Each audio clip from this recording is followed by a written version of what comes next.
Et salut à tous, bienvenue dans cette vidéo qui sera une sorte de live coding. L'objectif de la vidéo, ça va être de développer une intégration Gladys pour MatterBridge. C'est un projet open source sous la forme d'un conteneur Docker qui va permettre de faire le lien entre des anciens appareils connectés qui ne sont pas Matter et un réseau Matter. Donc pour Gladys, c'est hyper pratique parce que ça nous permet de connecter des appareils comme Somfy Taoma par exemple à Gladys via Matter. Jusqu'à là, les utilisateurs qui voulaient utiliser MatterBridge dans Gladys étaient obligés de lancer un conteneur eux-mêmes, donc c'était pas très pratique. Et donc j'ai envie de développer avec vous ici une intégration MatterBridge, et je vais le faire avec Cloudopus 4.5, qui est pour moi le modèle IA en ce moment à la mode, qui est vraiment un carton. Là où dans mes précédents live coding, je trouvais que pour la partie back-end, c'était souvent limité. Et bien avec Cloudopus 4.5, je trouve que je suis vraiment rarement déçu et ça fait vraiment un travail de très très bonne qualité. Donc je vais essayer aujourd'hui de faire coder une intégration à Cloudopus 4.5 en entier, quasiment sans rien faire de mon côté. Donc on va commencer. J'ai ouvert Gladys, donc vous voyez là je suis sur la branche master. Je peux créer du coup une nouvelle branche pour mettre tout mon travail. Quand vous travaillez avec l'IA, je vous conseille vraiment dès le début de créer une branche sur Git. Ça vous évite de faire des bêtises et si jamais vous avez avancé jusqu'à un point où vous êtes content, faites des commits. Comme ça évite de se retrouver à un moment où l'IA défonce tout ce qu'elle a créé jusqu'avant. Donc je vais commencer et là on va appeler notre branche du coup MatterBridge intégration. Hop, donc là vous voyez, j'ai bien créé ma branche. Ensuite, sur le côté, là j'ai mon onglet Cloudopus. Donc là je suis dans Windsurf, c'est un éditeur de code avec de l'IA intégré. Il y a plein d'autres alternatives comme Cursor ou tout simplement VS Code. Mais moi je le fais dans Windsurf, j'aime bien comment ça fonctionne. Donc je vais juste décrire à Claude ce que j'ai envie de faire. Donc on va lui dire développe une intégration MatterBridge dans Gladys sur le même format que l'intégration Node-RED qui existe déjà. Je dis ça parce qu'on a déjà une intégration Node-RED qui fait exactement ça, c'est-à-dire lancer un conteneur Node-RED. Et donc en fait, c'est déjà quelque chose qu'on a fait. Donc l'IA, si on lui donne une inspiration, elle sera hyper performante. Ça marche encore mieux comme ça. Je vais lui dire il faudra juste lancer à la place une intégration, un conteneur Docker MatterBridge et mettre tous les fichiers liés à MatterBridge dans un dossier MatterBridge dans le dossier Gladys. On peut lui dire, là on peut être plus précis, on peut lui dire ce qu'il doit faire, c'est-à-dire développe l'interface, le code back-end, test back-end. Voilà, donc je vais juste lui dire ça et on va voir ce qu'il fait et j'espère que ça va nous développer l'intégration MatterBridge en entier. Donc Cloudopus 4.5, c'est un modèle qui coûte assez cher. Là, par exemple, sur Windsurf, il est en x4, donc il coûte 4 crédits. Là où, par exemple, un Gemini 3 Pro Low n'utilise qu'un seul crédit. Donc c'est un modèle qui coûte cher, mais moi je trouve qu'il est tellement bon que en fait, ça vaut le coup. Il fait vraiment du travail de très très bonne qualité. Donc là, vous voyez, il est en train de lire le code de l'intégration Node-RED. Je vais ouvrir peut-être en plus grand parce qu'en fait, tout se passe ici. Il est en train de tout lire pour voir comment ça fonctionne. Là, il est sur le front-end. Donc là, vous voyez, il est en train de lire les constantes. D'abord serveur, ensuite les traductions. Et là, maintenant, il va voir les tests. Là, je pense qu'il va dire qu'il a compris un peu comment ça fonctionne. Et après, il va se mettre au travail. Mais il y a toujours une phase d'un peu d'analyse. Surtout que là, on lui a demandé de vraiment lire tout le code de l'intégration Node-RED. Donc j'ai hâte de voir comment il va se débrouiller. Sachant que je lui ai dit, là ce qui est intéressant, c'est que je lui ai dit lance un conteneur MatterBridge, mais en l'occurrence, il n'a aucune idée pour l'instant. Ah oui, regardez. Là, il est en train de faire une recherche sur Internet. Voilà, j'allais dire, il a aucune idée de comment lancer MatterBridge. Donc là, il a cherché MatterBridge Docker Image Luligu Configuration. Donc là, il a trouvé voilà ce qu'il faut créer. Et donc là, bah ça y est, il est en train de développer. Donc il a créé un dossier MatterBridge lib avec du coup la même configuration que ce qu'on faisait déjà sur Node-RED.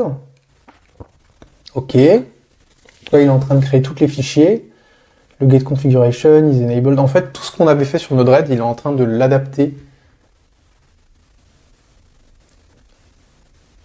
Alors, ce qui est intéressant, c'est que dès qu'il y a des erreurs de linting, donc le linting, c'est de l'analyse statique de code. On a un fichier ESLint à la racine du projet qui va définir, voilà, ici le ESLint rc.json qui va définir en fait à quoi doit ressembler le code du projet backend. Et lui, en fait, s'il y a des erreurs, là par exemple, il y a marqué 2 lint error, et ben c'est marqué autofix, et donc en fait, lui, automatiquement, il va aller les corriger ensuite. Donc il lit les erreurs, il voit qu'il y a des erreurs, et ensuite il les corrige. En fait, il fait exactement ce que ferait un humain. Donc là, par exemple, dans Check for Container Update, il y a clairement un problème. Normal, il manque un fichier. Bon, du coup, il a dû voir l'erreur, il a dû se dire, bah, c'est normal parce que j'ai pas créé le fichier. Mais donc, il va le créer ensuite. Interrupt about missing JSON. Ok, bah là, il est en train de créer le JSON. Donc, c'est intéressant parce que le JSON, ça va être le fichier qui va définir à quoi ressemble le conteneur Docker MatterBridge. Alors, c'est là que je me rends compte que les live coding maintenant avec l'IA, ça ressemble plus à du live, du commentateur sportif que du vrai live coding, parce qu'au final, là l'idée, ça va vraiment être de ne rien faire. Et je pense, honnêtement, quand je vois l'état de l'IA en 2026, que c'est possible.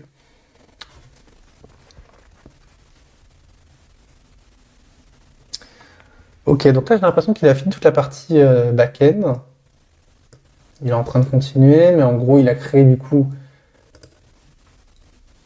une route d'API pour aller chercher le statut du service MatterBridge, une fonction init pour connecter quand on connecte pour la première fois, une fonction start qui va installer et start MatterBridge container, un disconnect pour aller déconnecter MatterBridge. Il a créé du coup toutes les routes.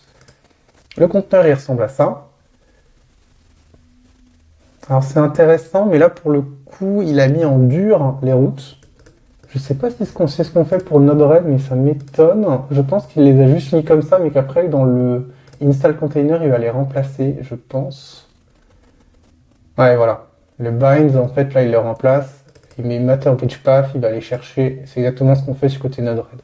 Donc là, normalement, best path and host, ok. Normalement, c'est bon. Et là, du coup, configuration path, je pense que ça sera juste MatterBridge. Exactement.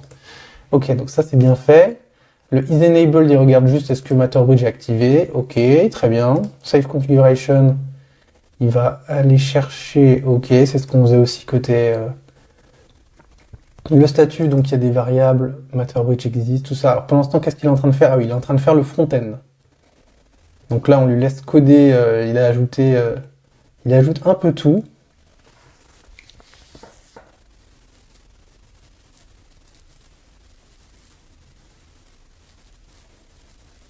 Ok, donc là il nous dit qu'il a fini le front-end, donc on peut aller voir un petit peu. Donc app.gsx, il a rajouté la page MatterBridge, ça très bien. Route, intégration, MatterBridge.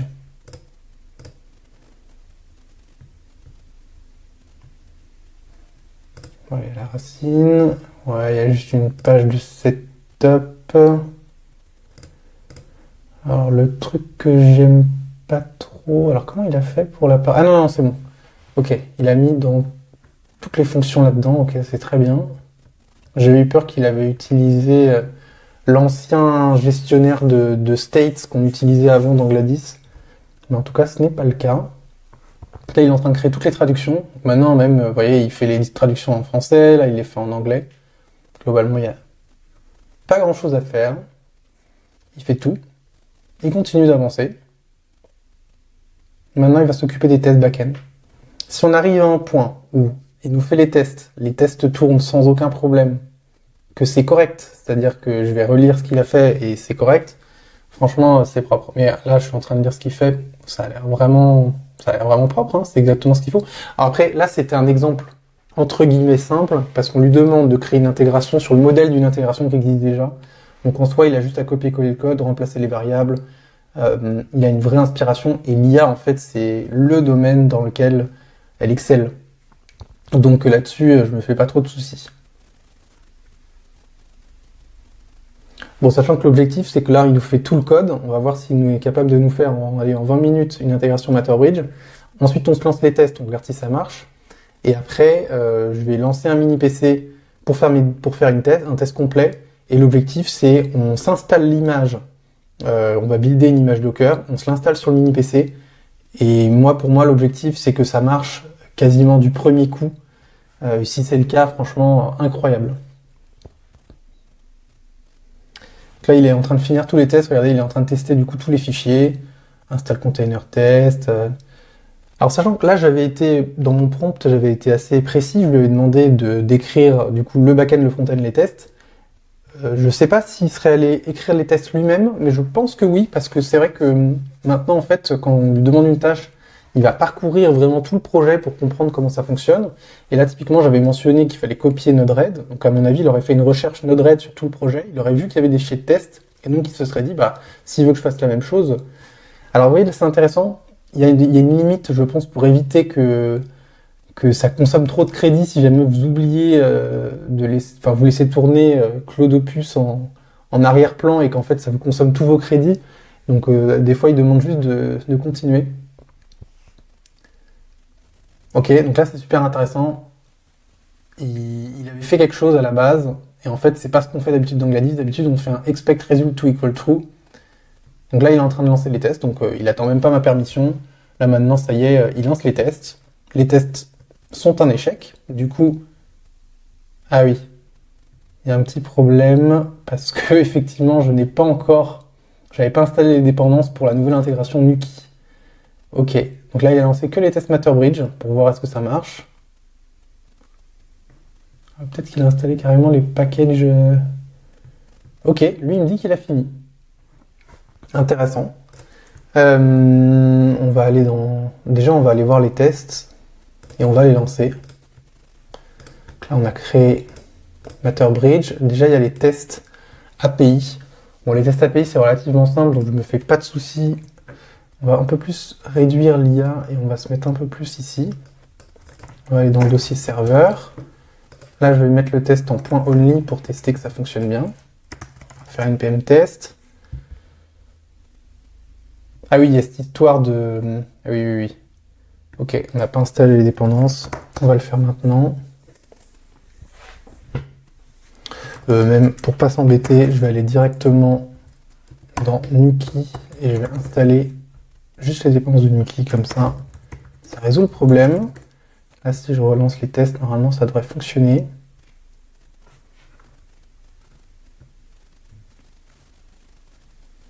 Oui, il y avait aussi l'intégration HomeKit qui avait eu des changements.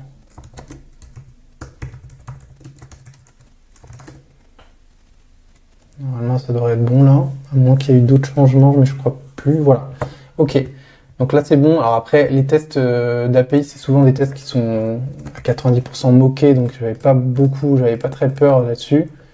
Le index.js, à mon avis, ça sera bon aussi. On va regarder le install container. On va voir ce qu'il nous a fait. À mon avis,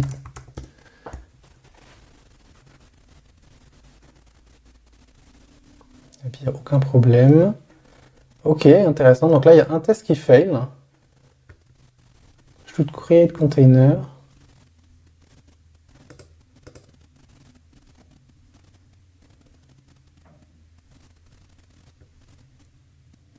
Ouais, donc là, il a carrément stubé un peu tout pour éviter du coup de tester vraiment avec un vrai pool. Là, il est juste en train de vérifier que tout est bien appelé.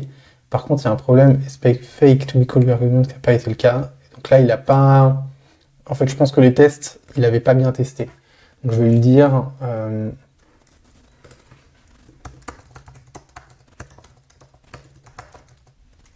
C'est vrai que je parle en anglais, mais là on parle en français, donc je vais parler en français. Je vais enlever mon point only et je vais le laisser un peu se débrouiller. J'ai corrigé les soucis de dépendance NPM. J'ai lancé les tests, mais il fail sur, notamment sur install container.test.js. C'est bizarre que lui-même ne soit pas un peu penché sur la question. Peux-tu relancer les tests et voir ce qui va... Enfin, et corriger même. Et corriger. Allez.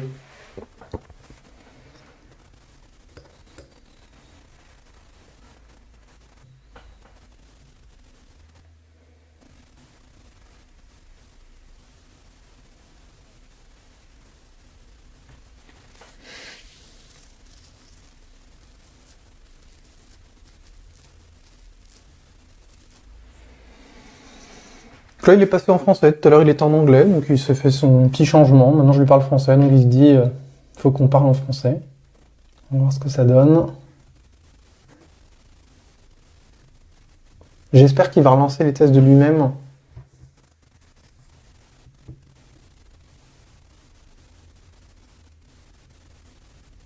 Bon, il a relancé les tests.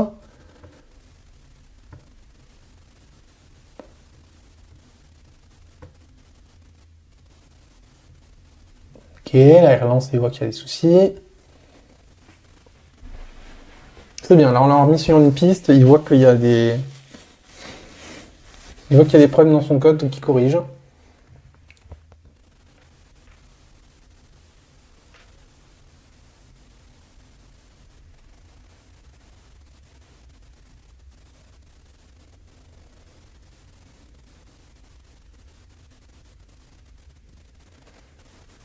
On va le voir ce qu'il nous fait.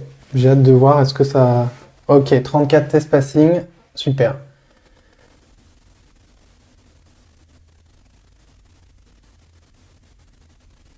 Ok.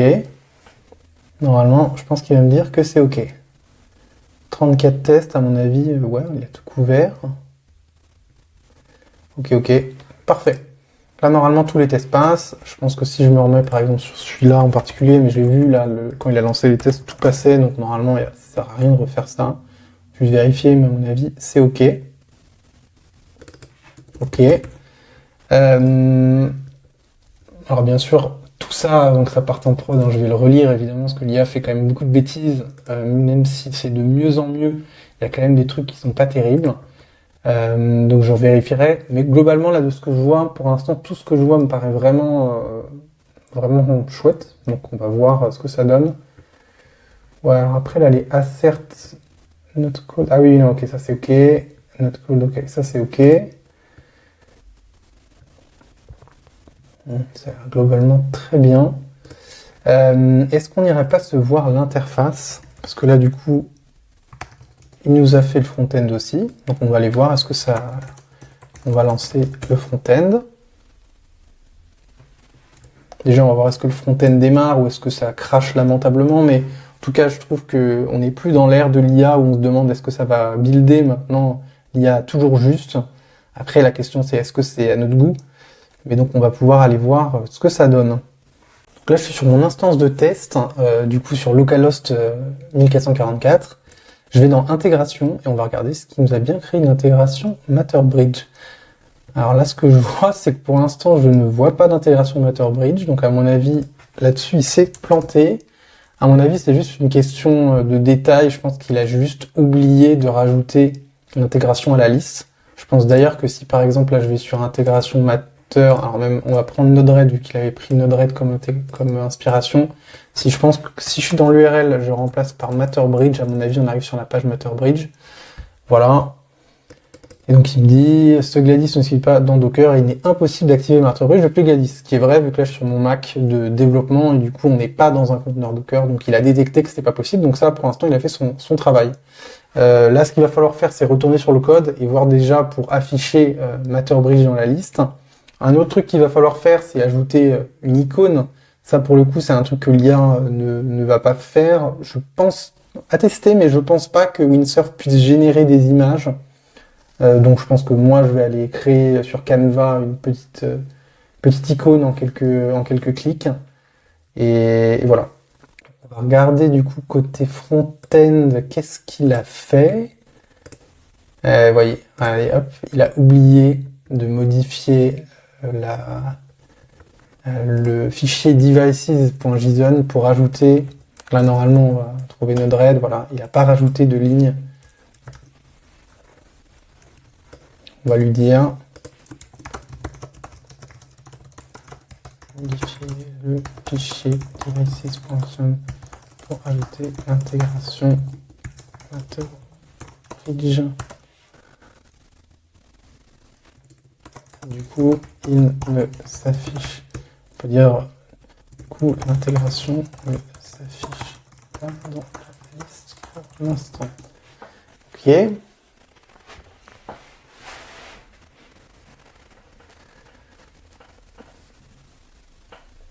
Donc là, il va modifier pour ajouter du coup MatterBridge. Ok. Donc là, regarde s'il y a une couverture qui existe. Ouais. Donc là, c'est bien, il nous le dit. C'est lui qui me dit, il faudra qu'on ajoute une image. Donc ça, je vais le faire. Ok, je vais m'occuper de faire l'image et on va aller voir en tout cas sur le tableau de bord comment ça rend. Je viens de créer dans Canva une petite icône pour l'intégration MatterBridge. Je suis juste allé sur le site de MatterBridge, j'ai pris leur logo, je l'ai mis sur un fond blanc, très simple. Et maintenant, du coup, je rafraîchis la page. Normalement, ça l'avait déjà rafraîchi automatiquement. Et oui, c'est bon, on voit l'intégration MatterBridge. Du coup, ça m'a mis une description. Exposez vos appareils Gladys via Matter. Alors déjà, c'est faux. Super. Là, par exemple, l'IA s'est plantée. Parce que c'est l'inverse. Là, on va plutôt lancer un conteneur MatterBridge pour permettre d'utiliser des appareils dans MatterBridge. Donc c'est l'inverse. Donc ça, il faudra le modifier. Et puis après, on retrouve la même page ici. La documentation, ok, ça envoie sur le site, mais pour l'instant, il n'y a pas encore de doc. Donc il faudra faire une PR sur le site de la doc pour expliquer ce qu'on fait. Là, pour le coup, je sais pas si l'IA, ça sera adapté. L'IA va pouvoir m'aider peut-être à changer un peu les traductions, à traduire en anglais et à revoir un peu le texte. Mais pour le coup, expliquer et prendre les captures d'écran, ça reste encore un travail d'humain. Même si un jour, je pense que l'IA le fera à notre place. Mais en tout cas, pour l'instant, c'est moi qui, du coup, fais des captures d'écran, écrit les articles. Je pense que là, la prochaine étape, donc déjà, on va corriger le texte ici qui est faux. Et ensuite, on va aller du coup lancer cette intégration sur un mini PC pour voir ce que ça donne. Donc pour lancer l'intégration sur un mini PC, je vais pousser ma PR et ensuite après sur GitHub, je vais lancer un build Docker. Je vais vous montrer comment je fais. Donc je vais aller dans les traductions et là il y avait la description qui était fausse. Je vais pas le modifier moi-même, je vais le mettre dans le chat et je vais lui dire la description n'est pas bonne. Il faut c'est plutôt l'inverse. L'objectif est de lancer MatterBridge pour contrôler dans Gladys des appareils présents dans MatterBridge. Bon, c'est pas clair, mais l'idée c'est justement de voir après ce qu'il en fait, sachant qu'après, j'espère qu'il va aussi mettre à jour les traductions en anglais, voire même en allemand. J'avais pas l'impression qu'il ait fait l'allemand. Contrôler dans Gladys des appareils Matter. Bon, c'est pas très bon. Hein. Alors, il met à jour l'anglais, mais pour le coup, je suis pas satisfait. Je vais lui dire, ce n'est pas totalement ça. L'idée est de contrôler dans Gladys des appareils MatterBridge. On peut dire ça comme ça.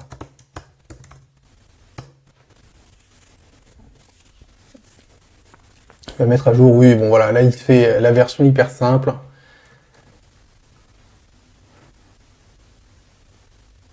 Ok, bon, on verra ce que ça donne. Ouais, c'est pas parfait, mais c'est mieux que rien.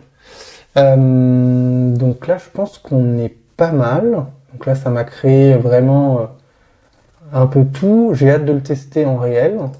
Ce que je vous propose, c'est que là, du coup, j'ai tous les fichiers qui ont été modifiés.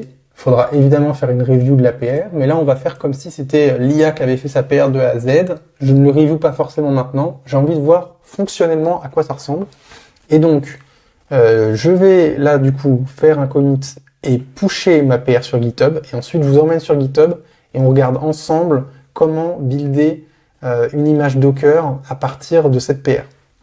Donc là, je vais mettre tous mes fichiers en stage, et là je vais écrire un message de commit. Donc là, je vais mettre add matter bridge integration. Là, ça a tout commit, et là, je vais pouvoir juste cliquer ici pour pusher mes changements sur GitHub. Donc là, moi, je suis sur le repo Gladys Assistant parce que je suis l'administrateur du repo Gladys Assistant, mais vous, si jamais vous développez une intégration qui est sur votre repo parce que vous avez fait un fork, eh bien, ça se passe de la même façon, c'est juste que vous êtes sur votre repo à vous. Donc ça change rien du tout, vous faites exactement les mêmes choses que j'ai faites avec un système de branches de la même manière. On va se retrouver sur GitHub et builder l'image Docker. J'arrive sur le repo Gladys, et là vous voyez GitHub il m'a directement indiqué qu'il y a une nouvelle branche qui vient d'être créée.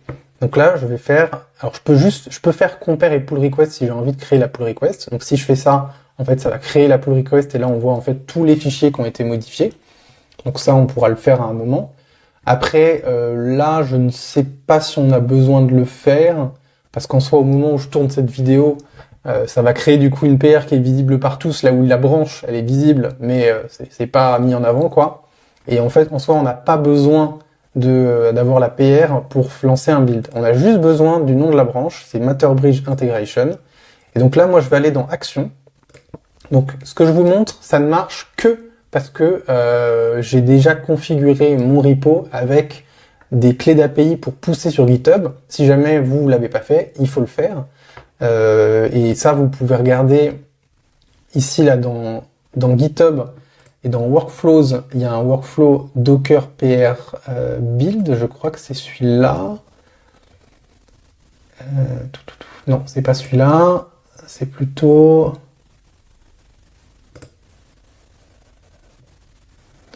build Gladys Dev Image, et là en gros vous voyez il y a des variables d'environnement, Docker Abuser, Docker Password, Docker Repo à créer. Vous les créez en fait dans votre repo, dans les paramètres, dans les settings ici de votre repo, et ça vous permettra de pousser l'image Docker que vous allez créer sur votre repo Docker à vous. Donc là je vais dans Action, je vais sur Build Gladys Dev Image, et là en quelques clics, donc je vais lui dire de builder la branche, donc pas master, nous on a créé une branche Matter Bridge Integration. Le nom du tag à builder, nous on va l'appeler Matter Bridge Integration. Moi je donne toujours le même nom de tag que le nom de la branche, ça me permet de rester cohérent, et donc si jamais j'ai plusieurs branches, je suis sûr qu'il n'y a pas de conflit vu que c'est le même nom que la branche. Je vous donne la plateforme Docker à builder. Soit vous mettez les deux plateformes, donc AMD64 et RM64, mais là en fait les builds ARM ça prend plus de temps. Et comme là, on va tester sur un mini PC qui est en AMD64, vu qu'il est sur un processeur Intel, on n'a pas besoin d'avoir le build ARM qui, lui, est dédié aux plateformes ARM. Donc ça va être par exemple les RASP, les Raspberry Pi, tout ce qui est en fait en ARM ont besoin de ces images Docker. Mais donc là, nous, on n'aura besoin que de ça. Je vais lancer Run Workflow. Et là, vous allez voir, ça va créer un nouveau build. Hop. Et là, il y a deux étapes. D'abord, il va builder le front-end, et ensuite, il va builder l'image Docker et la pousser. Donc, on va attendre un petit peu, et pendant ce temps, moi, je vais aller brancher mon mini PC pour faire mes tests. Donc là, je suis sur un terminal sur ma machine. Je vais essayer de me connecter à mon serveur de développement qui est en local sur mon réseau. Et ensuite, on va essayer de lancer du coup l'image Docker que j'ai buildée tout à l'heure. Donc, on va déjà se connecter à mon serveur de développement qui est à 7 IP sur mon réseau local. 0.99. Normalement, j'ai un alias pour le lancer, mais là, pour la démo, je préférais vous montrer ce que je fais concrètement. Donc là, il va me demander le mot de passe du serveur. Voilà, je me suis trompé en plus. Ok, donc là, on arrive en SSH sur la machine. Ce qu'on va faire, là, normalement, je vais me mettre en admin, Et là, si je fais docker ps, on voit qu'il y a déjà une instance de Gladys qui tourne. Et d'ailleurs, c'était sur le conteneur, enfin sur l'image Energy Monitoring, c'était quand j'étais en train de faire mes tests sur le suivi de l'énergie. D'ailleurs, on voit qu'il y a déjà un conteneur MatterBridge, donc il faudrait peut-être le stopper. Sinon, ça risque de nous poser problème lors de nos essais. Je stoppe ça. Ah, je me suis trompé, j'ai oublié un R.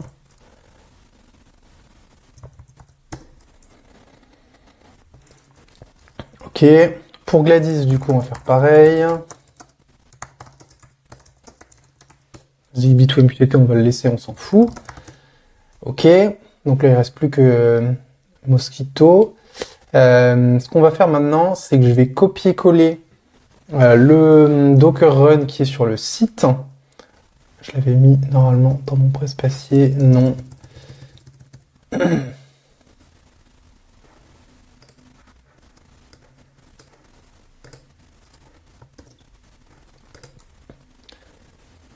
Donc là, je vais copier-coller le Docker Run que je vais prendre tout simplement sur le site Gladys. Et c'est juste que là, vous voyez, à la fin du Docker Run, il y a un petit V4. Et là, on va pas mettre ça. On va mettre MatterBridge intégration. C'est le tag Docker qu'on a buildé tout à l'heure. Donc là, je fais ça. Et là, c'est cool. On va vraiment tester ce qu'a fait Claude Opus 4.5 en live. Donc ça va lancer un conteneur Gladys, c'est en train de pooler. Si jamais j'avais déjà lancé un conteneur avant, il aurait fallu faire un Docker pool pour être sûr qu'on lance bien la dernière version. Mais là, en tout cas, ça va lancer direct, ça va pool directement vu qu'il n'avait pas l'image localement. Ce qui va être intéressant, c'est de voir aussi est-ce que le service ne crache pas au démarrage. En tout cas, au vu du code que j'avais vu en lisant vraiment de manière vraiment en diagonale les lignes de code qu'avait fait Claude, ça avait l'air ok. Ok, il a lancé le container. On va pouvoir faire docker logs Gladys. On va mettre -f pour suivre un peu ce qui se passe. Donc ça scanne un peu mon réseau, voilà, donc ça n'a rien à voir. Matter, Nuki, ça n'a pas trop de rapport. MatterBridge, je vois rien de particulier. Je sais même pas s'il y a un log MatterBridge. Ok. Bah.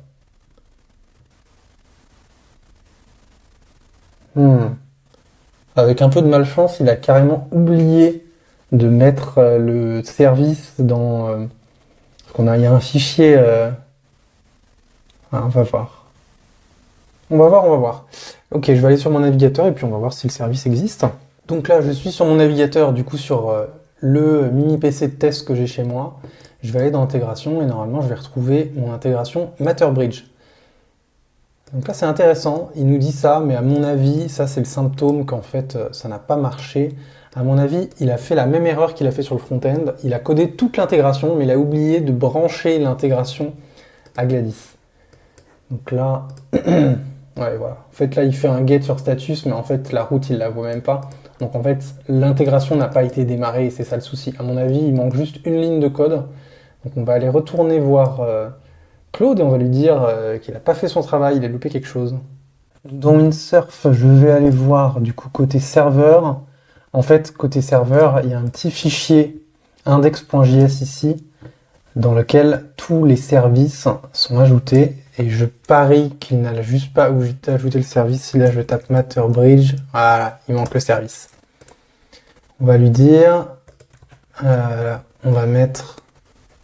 Je vais lui dire parce que comme ça au moins l'IA on lui montre qu'elle a oublié des choses. Je lui parle en anglais par réflexe mais je vais lui mettre en français. Tu as oublié d'ajouter le service MatterBridge au fichier index.js et du coup le service ne se lance pas. C'est vrai qu'on aurait pu vérifier quand même dans les logs du backend est-ce que le service se lançait bien.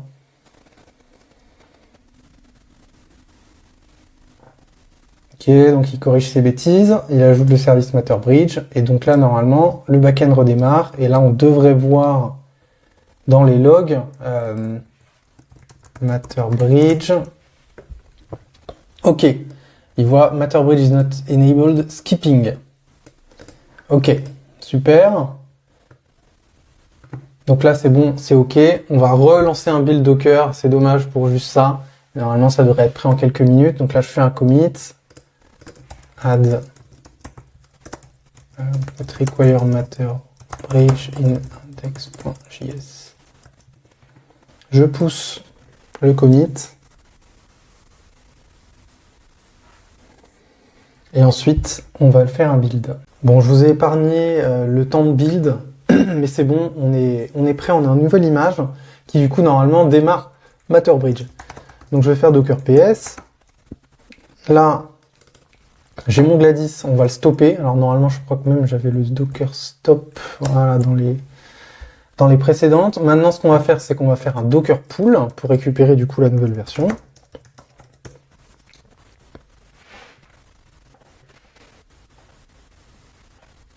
Et ensuite, on va relancer du coup un container avec du coup le même Docker run. Et voilà, normalement, on vient de lancer une nouvelle image de Gladys.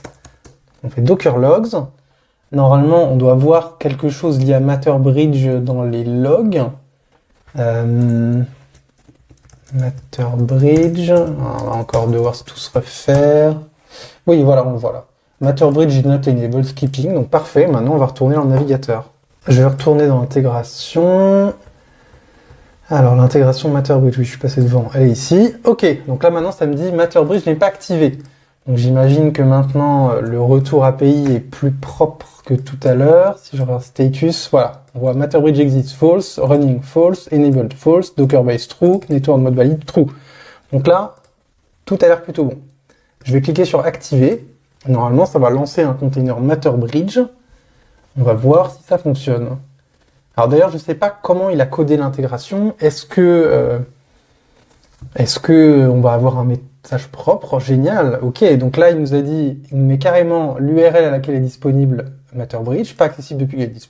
État du service, c'est bon. Là, par contre, il manque une image. Je vais regarder où il l'a mis. À cette intégration logo matterbridge.png. Bon, il va falloir le rajouter du coup. Et on va cliquer là-dessus. Et là, j'arrive sur MatterBridge. Bon, franchement, est-ce que c'est pas incroyable? Là, on vient de coder une intégration complète. J'ai pas fait grand-chose. Hein. Donc maintenant, on va cliquer sur désactiver.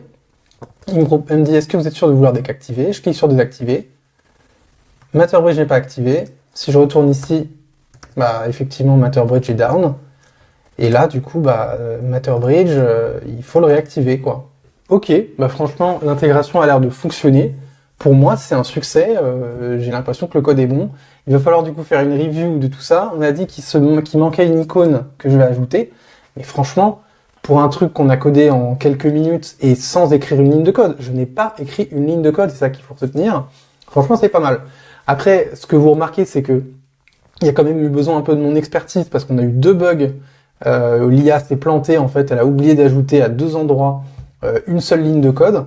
C'est une ligne où moi, j'ai tout de suite compris ce qui se passait, et donc forcément, je savais ce qu'il fallait faire. Mais c'est vrai qu'un débutant qui veut utiliser Claude pour créer quelque chose dans Gladys, mais qui se bloque à cette étape, forcément, ça peut être compliqué. Après, franchement, je pense que l'IA s'améliore tellement qu'à un moment, elle va comprendre, et donc, je pense que c'est des bugs qu'on verra plus à l'avenir. Mais en tout cas, moi, je suis bluffé. Là, on vient de se faire une intégration MatterBridge vraiment en quelques minutes. Donc là, ce qui nous manque, comme je disais, c'est la documentation, l'icône dans l'intégration pour avoir le logo MatterBridge. Et ensuite, il faudra qu'on ait du coup une review de PR de ma part pour que je vérifie que le code est quand même propre, parce qu'on va pas mettre n'importe quoi en prod. C'est pas parce que l'IA fait quelque chose qu'on va lui faire confiance à 100%. Il faut bien sûr relire le code. Allez, on va finir ça ensemble. J'en profite pour vous montrer les logs du coup de MatterBridge. On voit du coup toutes les logs quand j'ai lancé le container. Du coup, ça dit checking for container. Ok. Il pull l'image MatterBridge. Super. La latest. Ok. Container restarting. Enfin voilà, c'est propre quoi. Ça fait le travail. Donc ce que j'ai fait moi, c'est que j'ai refait un build avec du coup la bonne. Alors, je vais juste reprendre avec la bonne image. Vous savez vous rappeler la petite miniature là de MatterBridge. On va refaire un Docker pull. Et ensuite, on va relancer une nouvelle version de Gladys. Super. Et maintenant, on va retourner dans l'interface. Je rafraîchis la page. On va pouvoir activer MatterBridge. Donc ça va refaire tout ce que ça faisait la dernière fois. Mais cette fois, normalement, il devrait bien y avoir l'icône de MatterBridge. Voilà, parfait. Bon, bah, je pense qu'on peut dire que l'intégration est terminée. Franchement, le travail a été fait. Maintenant, il reste plus qu'à faire la documentation, relire tout le code et vérifier que tout fonctionne bien, que les tests ont bien été écrits. Mais franchement, comme il s'est basé sur Node-RED, à mon avis, ça correspond à la vision que j'ai et ça correspond à ce qu'on voulait faire dans Gladys. Donc franchement, là, on a vu qu'en quelques minutes, avec Claude Opus 4.5, on a réussi à faire une intégration Gladys de bout en bout. Je précise quand même que c'est un cas particulier, c'est une intégration on a copié une intégration existante, c'est une intégration qui est très simple, puisqu'il n'y a pas d'interaction avec des appareils connectés sur un réseau, il n'y a pas des trames à inspecter. En général, le grand travail de développement, c'est plutôt de l'investigation plus que du développement. En fait, créer une intégration, c'est surtout comprendre comment fonctionne un protocole. Et là, en fait, il n'y avait rien à comprendre, vu que il y a toute la documentation de MatterBridge, elle est en ligne. Et donc, en fait, l'IA est capable d'y accéder. Souvent, quand on veut intégrer quelque chose, c'est plus compliqué parce qu'il n'y a pas forcément de documentation et donc il y a un travail de recherche. Mais en tout cas, l'idée, c'était de vous montrer que c'est possible de faire des intégrations très facilement ou des modifications dans Gladys très facilement avec l'IA. Et j'espère que ça vous inspirera pour peut-être vous lancer dans le développement d'intégration Gladys ou même d'apporter des améliorations. Sachant que, je le répète, le développement, ce n'est pas juste écrire du code, c'est aussi tester ce qu'on a fait, relire, vérifier que tout a bien été fait. Et en fait, souvent, certains développeurs se lancent en mode vibe coding, je code une petite intégration, mais par contre, je teste plus rien. Et en fait, le travail, il est surtout dans la partie vérifier que ça fonctionne. Vous voyez, là, on a passé un peu de temps à faire des petits ajustements sur des petits trucs. Et donc, c'est important de faire ce travail. J'espère qu'en tout cas que ça vous a plu. N'hésitez pas, si vous avez des questions, à les mettre en commentaire. Et si vous voulez soutenir la chaîne YouTube, mettez un petit pouce bleu. Merci en tout cas à tous et on se retrouve très vite pour une nouvelle vidéo.